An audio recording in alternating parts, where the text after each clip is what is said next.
नमस्कार जी, मैं Shifali secret of your life program में आपका ढेर सारा स्वागत करती हूँ। एक बार फिर से आपके सामने हाजिर हैं हिमाचल की वादियों में। तो कहते हैं कि हमारे वेद पुराण कहते हैं कि वृक्ष नहीं है तो कल्याण नहीं है। तो आज हल्की हल्की बारिश हो रही है, मौसम बहुत सुहावना है। तो पहले स्वागत कर लेते हैं, बाद में आपको बताती हूँ एपिसोड किस चीज़ पे है। बहुत छोटी सी चीज़ है, हर हर एक के घर में होती है, लेकिन हमें उसकी कीमत का नहीं पता होता है। तो आज बात करेंगे उस चीज़ के बारे में, लेकिन पहले स्वागत कर लेते हैं प्रोफेसर साहब का। प्रोफेसर साहब, बहुत बहुत स्वागत है आपका। नमस्कार। प्रोफेसर साहब, हल्की हल्की धीमी धीमी सी बारिश हो रही है, मौसम बहुत सुहावना है। जितने भी यहाँ पे टूरिस्ट हैं, हर एक के हाथ में एक छाता है, जिसे हम अम्ब्रेला बोलते हैं, छतरी बोलते हैं। तो मुझे नहीं लगता ऐसा कोई भी घर हो जिसके घर में एक छाता ना हो। लेकिन जब भी बारिश होती है तो हम सबसे पहले क्या करते हैं, छाता उठाते हैं, बाहर की ओर चलते हैं, देखते हैं मौसम बहुत सुहावना है तो उसका आनंद भी लेते हैं। छतरी, छाता हमें कई रुकावटों से बचाता है, कई परेशानियों से दूर करता है, क्योंकि जब बारिश होती है तो हमें एटमॉस्फेयर देखना होता है तो हम छाता पकड़ते हैं। तो प्रोफेसर, यहाँ पे जब धूप निकली हुई थी तब भी दो चीनी मैंने देखे, तो उन्होंने छाता ले रखा था। मतलब धूप में, अगर कहीं पंजाब हो ना तो लोग मजाक उठाना शुरू कर देते हैं कि धूप में छाता लेकर घूम रहे हैं। पहले तो प्रोफेसर हम जानेंगे कि छाते की क्या महत्वता है, छाता कितना इम्पोर्टेंस है। और जब कोई ज्योतिषी उपाय देता है तो मुझे ऐसा लगता है कि जो उपाय हैं, जो रेमेडीज़ हैं, वो भी छाते का काम करती हैं। तो प्रोफेसर, ये छाता इतना इम्पोर्टेंस क्यों है? बहुत अच्छा पूछा शिफाली जी आपने। आज आपने बात की छाते की, जी यानी कि शनिदेव की। जी वैसे तो घर की छत, चाहे वो घर की छत हो, ये जो घर होता है ये हमारा शरीर होता है। जी ये सिर होता है जो हमारा, ये हमारे इस घर की छत है। तो बहुत अच्छा पूछा शिफाली जी ने। अभी अभी धूप निकली थी, अभी भी बरसात आनी शुरू होगी, क्योंकि पहाड़ी इलाका है। पहाड़ी इलाके में कभी भी बरसात आ जाती है, कभी धूप निकल जाती है। वैसे भी जो महीना आने वाला है, भादों का महीना जिसे कहते हैं धो भाग, उधर बरसात है, इधर बरसात नहीं है। सावन का महीना चल रहा है, तो बरसात कभी आती कभी धूप होती है, ऐसे था। तो मैंने बोला क्यों ना, हम जा रहे थे हिमाचल में, क्योंकि वहाँ पे गर्मी बहुत थी, बरसात आनी शुरू होगी हमारे पीछे से। तो मैंने सोचा क्यों ना थोड़ी सी गर्मी को दूर करें हिमाचल की वादियों में जाके। वैसे भी हिमाचल की भूमि को देव भूमि बोला गया है, ताकि ज्ञान और बढ़ता है जब भी हम कभी देव भूमि के ऊपर जाते हैं। इसलिए हमने देखा, शिफाली जी ने, मैंने देखा, मैंने कहा छत है, बहुत अच्छी है शिफाली जी, यहीं पर ही एपिसोड करते हैं। पीछे झरने की आवाज़ आ रही है, अच्छा अच्छा, आपको पता ही है झरना बहुत सुंदर है। मैंने सोचा कहीं झरने के पास, वहाँ आवाज़ बहुत थी, हमारी आवाज़ सुनाई नहीं देनी थी आपको, इसलिए मैंने सोचा क्यों ना फिर ऊपर खड़ के बात की जाए, थोड़ा सा दूर हो जाएंगे इससे। तो हमने यहाँ पे छत ढूंढी, बहुत अच्छी लगी, तो हमने यहीं पे ही एपिसोड करना शुरू कर दिया। वैसे सवाल बहुत अच्छा था जी शिफाली जी का, छाता। तो एक सवाल उन्होंने एक बीच बीच में एक ये भी पूछ लिया, जब कभी दोपहर में होते हैं तो हम पंजाब में लोग क्या करते हैं, छाती पकड़ते हैं तो लोग मजाक उड़ाते हैं। जी तो दोपहर को भी छाता लेना चाहिए या नहीं लेना चाहिए? पहले तो आप सबको मैं समझा दूं, सूर्य की प्लेसमेंट जब रात के 12 बजते हैं, तकरीबन 12 और 1 का समय होता है, तो सूर्य जो होता है, सूर्य देव होते हैं, हमारे चौथे घर में होते हैं।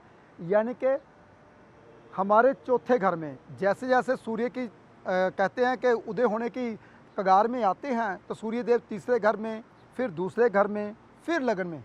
जी वाली ये सुनने वाली बात है, ये बहुत गहरी बातें हैं, ऐसी बातें कोई बताता नहीं है। जी जैसे ही सूर्य उदय होते हैं, जैसे कहते हैं जिस इंसान का सुबह सुबह जन्म होता है वो इंसान गवर्नमेंट जॉब पाता है, और उस इंसान को हर चीज़ों की, किसी चीज़ की कमी नहीं होती, जो चीज़ चाहता है उसे वो मिलता है। क्यों? क्योंकि सूर्य उदय समय उसका जन्म हुआ। जी बिल्कुल। जैसे जैसे फिर 8-9 बजते हैं, सूर्य 12वें घर में आते हैं। जी जैसे फिर 11 बजते हैं, 11:30, 12 बजते हैं, 12 बजे के करीब होता है तो सूर्य 11वें भाव में। जी और जैसे जैसे सूर्य देव दोपहर को 12 से 2 बजे के बीच में आते हैं, तो सूर्य देव 10वें घर में आते हैं। जी तो जो 10वां घर होता है शिफाली जी, वो मकर राशि का होता है। जी बिल्कुल। और जो मकर राशि होती है, आपको पता है शनिदेव की बुरी राशि है, अच्छी राशि नहीं है। जी जब कभी सूर्य देव मकर राशि में आते हैं तो हम मकर संक्रांति के दिन गंगा स्नान करने जाते हैं। जी बिल्कुल। और इसीलिए जब दोपहर को आती, बहुत दोपहर होती है, तो आपको छाता लेना बहुत ज़्यादा ज़रूरी है, क्योंकि वो समय आपके लिए अच्छा नहीं होता। जो दोपहर को अपना सिर ढकते नहीं हैं, मैं स्पेशल बोलता हूँ, जब पूरी दोपहर हो सिर ढक के बाहर निकला कीजिए। वो क्यों? सूर्य और शनि का उस वक्त मेल होता है। पूरी परेशानियां जो होती हैं वो उसी टाइम ही होती है। जो इंसान पूरी दोपहर को बाहर निकलते, जो इंसान तो गाड़ी में जाते हैं, उनकी छत को तो गाड़ी के ऊपर आ जाती है। इसलिए सभी आपने देखा होगा, जितने भी देश हैं वो दोपहर को छाता लेते हैं, लेकिन हम लोग उनका मजाक उड़ाते हैं। जी बिल्कुल। वो देश हमसे आगे क्यों है? इसलिए आगे है, वो सूर्य और शनि का मेल होने नहीं देते। वो अनजाने में ही उपाय कर लेते हैं। फिर हम जैसे लोग पता क्या बोलते हैं शिफाली जी, फिर हम जैसे लोग बोलते हैं, हाँ वो देश हमसे आगे है, जी उसने ऐसा कर लिया, उसने तरक्की कर ली, उसने ऐसा कर लिया। गलतियां हम ही करते हैं। और हमको इन चीज़ों का पता होने के बावजूद दोपहर को कभी भी सिर नंगा करके नहीं घूमना चाहिए। ये बहुत बड़ा उपाय है।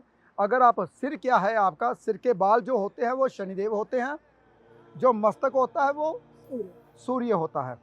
लेकिन हम पहली राशि मस्तक को बोल देते हैं, मेष राशि आती है। जी इसलिए जब सूर्य की पहली राशि में आता है तो हमारे मस्तक का सूर्य बहुत बढ़िया होता है। हम जिसके आगे खड़े हो जाते हैं वो हमें नमस्ते बुलाता है, वो हमारी रिस्पेक्ट करता है। देखिए, जब कभी सूर्य मेष राशि में आता है उस बंदे का नाम होता है। जैसे शेफाली जी का मेष राशि में सूर्य है, जी तो इसलिए देखना पड़ेगा कि आपने दोपहर के दिन बिना छाते के गए तो सूर्य और शनि का मेल आने वाला है।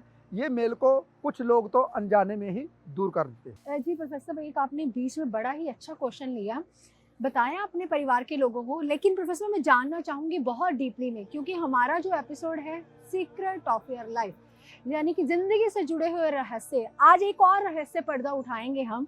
प्रोफेसर आपने अभी सूर्य की हमें टाइमिंग बताई कि 12 और दोपहर के 2 बजे के बीच में इतनी राशि में रहते हैं, तो दोपहर से ही हम शुरू करते हैं कि अगर 12 बजे का समय है तो किस राशि में होंगे, 1 का समय है, 2 का समय है तो किस राशि में होंगे। तो प्रोफेसर ये जो ज्ञान है ना, ये जोशियों के लिए भी बहुत ज़्यादा ज़रूरी है और हम जैसे आम लोगों के लिए बहुत ज़्यादा ज़रूरी है। शिफाली जी, आपको पता होता है कि जब भी मुझे कोई डेट ऑफ बर्थ टाइम बताता है, जी जैसे कि मान लीजिए मैं आज की डेट ही बोलूँ तो, जी जैसे कि मान लीजिए आज की डेट बोलूँ 23 तारीख है। जी 23 तारीख में सूर्य को कहाँ होना चाहिए? ये तो कौन सी 23 तारीख है? 23 जुलाई, यानी कि 23 जुलाई को सूर्यदेव कर्क राशि में होंगे। जी क्योंकि सूर्यदेव जब कभी जुलाई का महीना आता है, 15 जुलाई के बाद सूर्यदेव कर्क राशि में आ जाते हैं। तो मैं कैलकुलेशन ऐसे ही करता हूँ। मान लीजिए रात दोपहर के 12 बजे जन्म हुआ इंसान का, तो मैं क्या बोलूँगा? लगन बनाऊँगा, कौन सा बनाऊँगा? पहले तो मैं बनाऊँगा कर्क राशि के सूर्यदेव। जी बिल्कुल। अभी 12 बजे का जन्म है, तो 12 बजे का दोपहर का जन्म हुआ, दोपहर के 12 या जुलाई में दोपहर के 12 बजे सूर्य तकरीबन 10वें घर में आ जाते हैं। जी तो 10वें घर में आज की राशि कौन सी चल रही है? ये सबसे बड़ी बात है। जी तो कर्क राशि हम 10वें घर में बनाएंगे। तो लगन कौन सा बना? अभी हम लगन बहुत आसान बन गया। 11वें घर में हमारी सिंह राशि आ गई सिंह राशि आ गई, और 12वें घर में हमारी कन्या राशि आ गई और लगन में तुला राशि, लगन में तुला राशि आ गई। तो शेफाली जी ऐसे ही है, अगर मैं लगन बनाऊंगा तो तुला लगन बनाऊंगा। जी। तो ऐसे मैं कहता हूँ कैलकुलेशन करके भी तुला लगन है, सूर्यदेव 10वें घर में चल रहे हैं। इसीलिए सूर्यदेव जैसे कि अप्रैल के दिन 15 अप्रैल को, 14 और 15 अप्रैल को सूर्यदेव मेष राशि में आते हैं। मैंने ये पहले बता रखा है। लेकिन अब शेफाली जी ने पूछा टाइम के बारे में, अभी कितना टाइम हुआ है? जैसे कि मान लीजिए अभी 11:15 का टाइम है, 11 बजने में 15 मिनट पड़े हैं। जी तो सूर्यदेव की प्लेसमेंट है 11वें भाव में, 11वें 11वें भाव में। तो जैसे सूर्यदेव 12 और 1 के बीच में आएंगे तो सूर्यदेव की प्लेसमेंट हो जाएगी 10वें घर में। जैसे ही 2 और 3 के बीच में आएंगे सूर्यदेव की प्लेसमेंट हो जाएगी 9वें घर। इसलिए शिवाली जी एक बात और जानने वाली बात है, यानी कि कहने का भाव ये है, अगर जिस बच्चे का जन्म जी 3 से 4 बजे के बीच में हुआ, गर्मियों में, बहुत ध्यान से सुनने वाली बात है, अप्रैल और अगस्त के बीच में 3 और 4 के बीच में हुआ तो सूर्यदेव की प्लेसमेंट हो जाएगी 9वें घर में। तो वो बहुत बच्चे बहुत लकी होंगे। जी, पिता के बहुत- लिए भी लकी। पिता के लिए लकी होते हैं। जैसे जैसे इंसान बड़ा होता जाता है पिता तरक्की करता जाता है। देखिए टाइम का कितना बड़ा महत्व है। और जैसे ही सूर्यदेव शाम के 5 बजे बजते हैं तो तकरीबन तो सूर्यदेव जैसे ही 5 बजेंगे, अगर सूर्यदेव उदय होते हैं 5 बजे, शाम के 5 बजे अस्त होते हैं, तो समझ लीजिए कि जो सूर्यदेव की प्लेसमेंट है वो अष्टम घर से निकल के सप्तम घर में जा रही है। जी तो जो अष्टम घर होता है वो जैसे कहते हैं ना, सर्दियों में संध्या का टाइम बच्चे का जन्म नहीं होना चाहिए, राहु केतु का टाइम होता है। जी तो क्यों कहती है? क्योंकि उस वक्त जो समय होता है सूर्यदेव की प्लेसमेंट होती है, या तो रात जाने वाली होती है सूर्यदेव छठे में आ जाते हैं, जी, या शाम जाने वाली होती है तो सूर्यदेव अष्टम में आ जाते हैं। तो ये खराब होता है। बहुत सी बातें हैं शेफाली जी जिसे जानना बहुत ज़्यादा मुश्किल है। जी प्रोफेसर, अभी आपने बताया कि सूर्य छठे में आ जाए, अष्टम में आ जाए, लेकिन हम लोग जोशी कई बार बोल देते हैं कि अष्टम का सूर्य अच्छा नहीं होता, लेकिन प्रोफेसर वो कहीं ना कहीं पिता के लिए खराब हो जाता है, लेकिन इंसान जो है खुद, जो बच्चा होता है वो खुद तरक्की करता है, ऐसा क्यों? शेफाली जी एक बात और बताता हूँ मैं आपको, रिश्तेदारों का सुख नहीं होता, खुशी पे काला पर्दा होता है। अकेला सूर्यदेव अष्टम में आ जाए तरक्की नहीं करता, और भी ग्रह देखने पड़ते जी, हैं। अगर बुध आ जाए तो? हाँ, अगर साथ में बुध आ जाए तो बुध द्वितीय योग बनता है, लेकिन वहाँ पे ये भी देखना पड़ेगा हमें कि वो कौन सी राशि में बैठे हुए जी हैं। प्रोफेसर जी, अगर बात आती है राशि के ऊपर, तो अगर कहीं शनि की राशि में आ जाए फिर? शनि की राशि में अच्छे नहीं होते, क्योंकि शनि की राशि में अगर आते हैं मकर राशि में तो वो अच्छे नहीं होते। अगर कुंभ राशि में आ जाते हैं तो कभी कभी अच्छे होते हैं, क्योंकि पिता अपने बच्चे के घर में अच्छे घर में गया है तो वो कहीं ना कहीं अच्छा हो जाता है। लेकिन मकर राशि में शनिदेव अच्छे नहीं होते अगर कहीं अष्टम में मकर राशि आ जाती है तो। जी प्रोफेसर, आज तो एपिसोड जो है वो सूर्य और शनि का ही हो गया, क्योंकि बात हुई थी शनि के ऊपर, जैसे कि छाते के ऊपर। तो प्रोफेसर धूप में छाता हमेशा इंसान को लेकर रखना चाहिए, जैसे कि हम लोग कई बार बोल देते हैं अगर राहु 12वें में आ जाए, सूर्य 12वें में आ जाए, तो हम लोग कई बार ऐसा बोल देते हैं कि आपको सिर्फ ढक कर रखना चाहिए। क्या इसके पीछे यही लॉजिक होता है? यही लॉजिक है शेफाली जी। जी जब कभी सूर्य देव 10वें घर में आ जाते हैं या राहु देव 10वें घर में आ जाते हैं तो हम यही बोलते हैं किसी अंधे या गरीब को खाना खिलाइए, सिर ढक के रखिए, क्योंकि इससे आपका क्या होता है, शनि आपको खराबियां नहीं करेगा, सूर्यदेव को अच्छा ही करेगा जब आप सिर ढकते हो। शनिदेव हमारे जो भी दिखाई देते हैं वो बाल दिखाई देते हैं, हर इंसान को दिखाई देते हैं।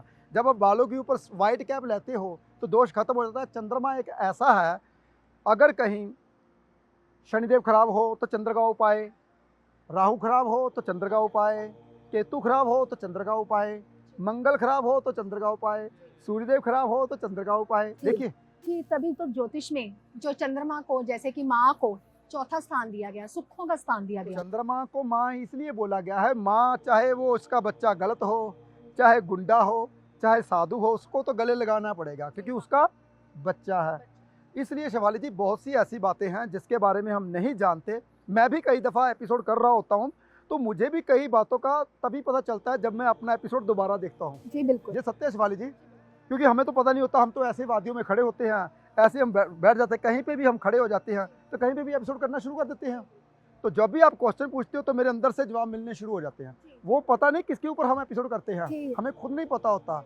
तकरीबन हमारे 725-26 एपिसोड हो चुके हैं, तो एक भी एपिसोड हमने ये नहीं सोच के किया कि आज हम इसके ऊपर एपिसोड करेंगे। जी बिल्कुल। करना होता है किसी और के ऊपर, बातें हमारी कहीं चली जाती है। जी प्रोफेसर, जब सामने कुछ दिख जाता है तो हम उस चीज़ के ऊपर एपिसोड कर देते हैं, लेकिन बात आती है आज हम बात करेंगे सिर्फ सूर्य और शनिदेव के ऊपर। तो प्रोफेसर जैसे कि हम बोल देते हैं कि सूर्य अष्टम में हो, सूर्य 12वें में हो, ये खराब होता है, लेकिन प्रोफेसर जो शनिदेव हैं, लगन में शनिदेव भी अच्छे नहीं होते, खुशी पे काला पर्दा हो जाता है। तो प्रोफेसर बात आती है सूर्य देव के ऊपर ही मैं बोलूँगी पहले, कि ऐसे इंसान को कौन सा ऐसा उपाय करना चाहिए जो इंसान खुद भी तरक्की करे और पिता को भी कुछ ना हो? बहुत आसान उपाय है शिवाली जी। जैसे कि शनिदेव के घर में सूर्य है अष्टम में, 800 ग्राम उड़द की दाल, 800 ग्राम गुड़ आप धार्मिक स्थान पे दे सकते हो। संडे के दिन, एतवार के दिन, सैटरडे के दिन भी दे सकते हो क्योंकि शनि का प्रभाव बीच में है। ये आप अगर लगातार देते हो 4 दफ़ा या 8 दफ़ा तो इससे सूर्य का प्रभाव जो खराब है वो कम हो जाता है। अगर 12वें घर में आ जाए तो 12वां घर किसका होता है? शुक्रदेव का। शुक्रदेव का। 12वां घर शुक्रदेव, कारक शनि भी आते हैं, कारक शुक्र भी आते हैं, तो उसके लिए आप आटे की थैली साथ में कर सकते हो। जैसे कि 1.25 किलो कनक, 1.25 किलो आप उड़द की दाल और आटा आप जितना मर्जी दे सकते हो।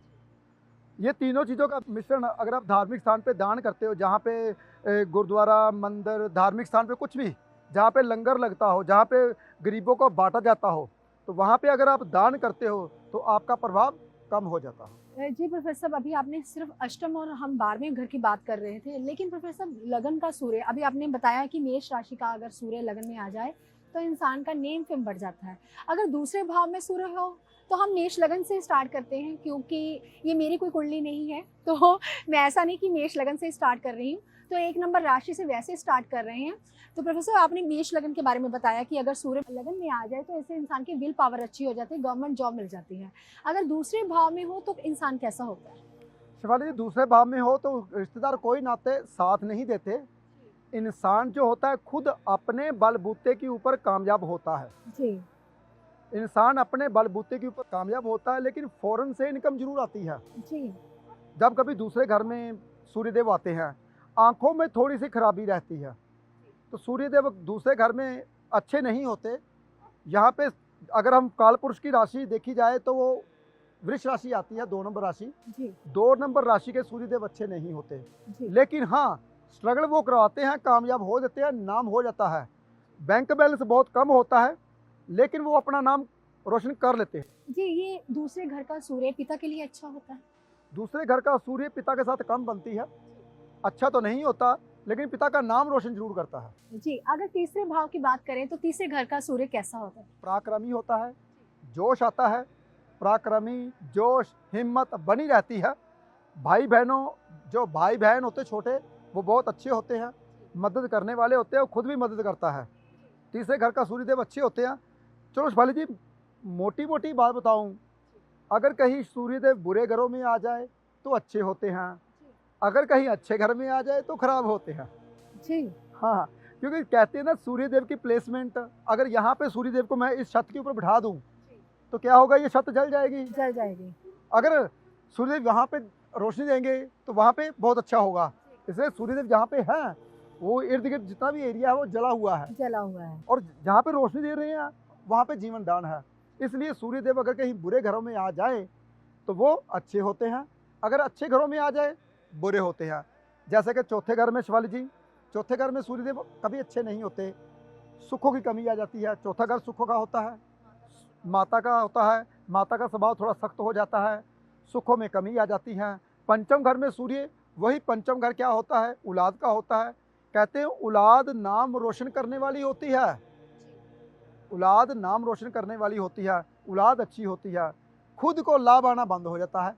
क्योंकि पंचम घर कितना होता है, लॉटरी का, जुए का, सट्टे का, वो कभी निकलती नहीं है। जी बात बिल्कुल सही कही है सब आपने। तो खुद को नुकसान होता है, औलाद नेक हो जाती है।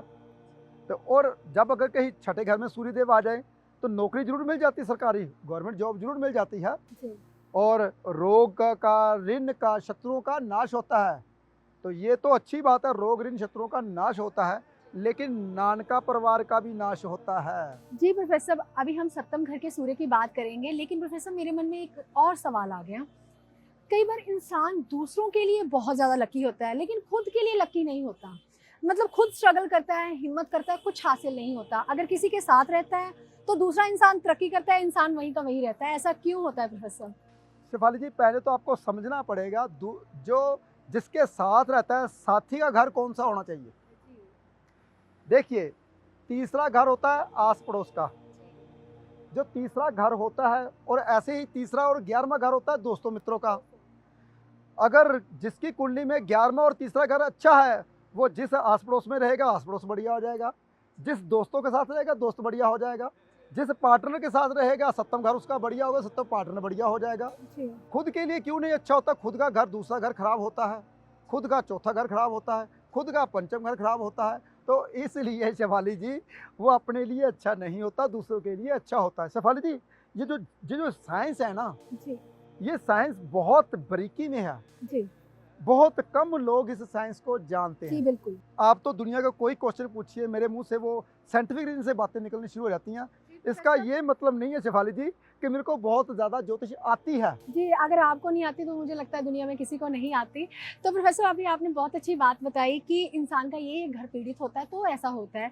तो इसकी कोई रेमेडी भी होती होगी कि इंसान करे और खुद के लिए भी थोड़ा-सा बेनिफिशियल हो जाए, ताकि उसको कभी फ़ील ना हो, कभी मन में ये बातें ना आए कि मैं दूसरों के लिए लकी था और खुद के लिए खराब हूँ।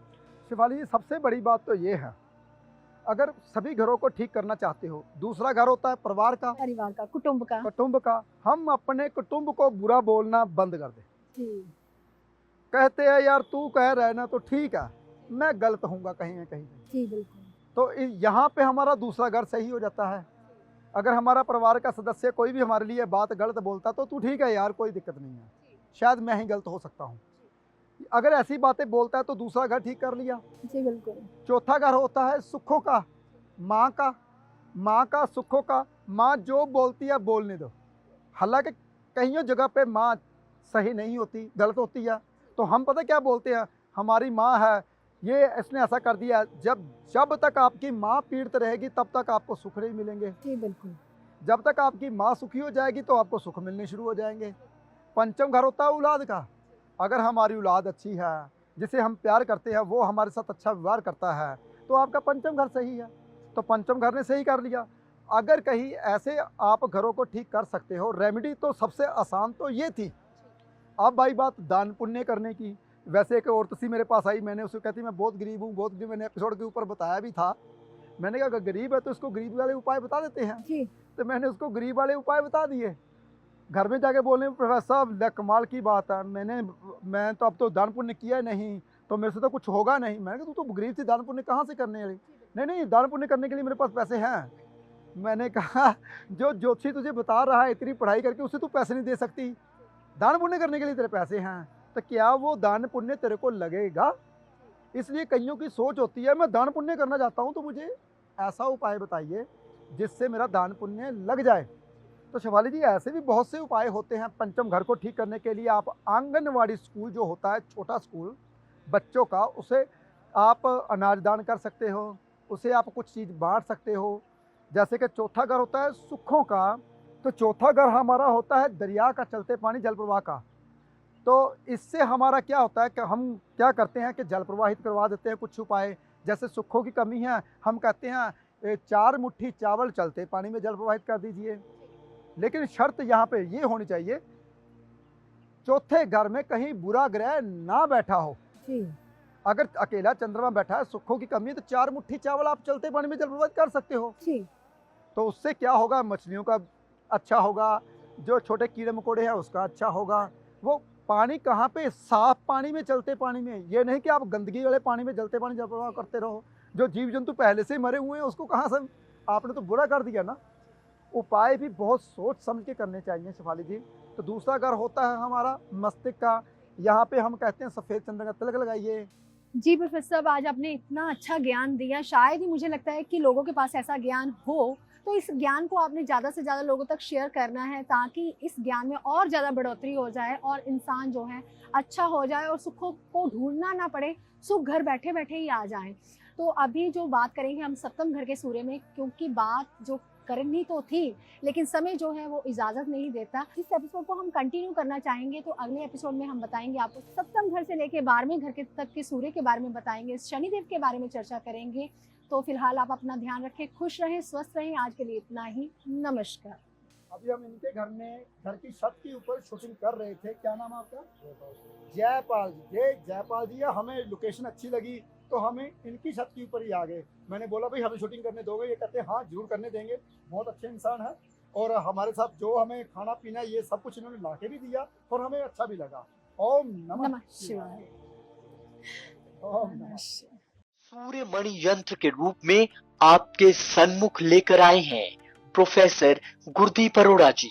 पूजा विधि से अभिमंत्रित कर प्रोफेसर गुरदीप अरोड़ा जी ने सूर्य मणि यंत्र को तैयार किया है। जो इंसान फोबिया यानी डर की बीमारी से पीड़ित है, उन्हें निडर बनाता है। जो रोज सूर्य मणि यंत्र के दर्शन करता है, यह सूर्य मणि यंत्र आपको कामयाबी की बुलंदियों तक पहुंचाता है। और अपने अपनों का जीवन बदलने के लिए अपने घर ले आए अभिमंत्रित सूर्य मणि यंत्र।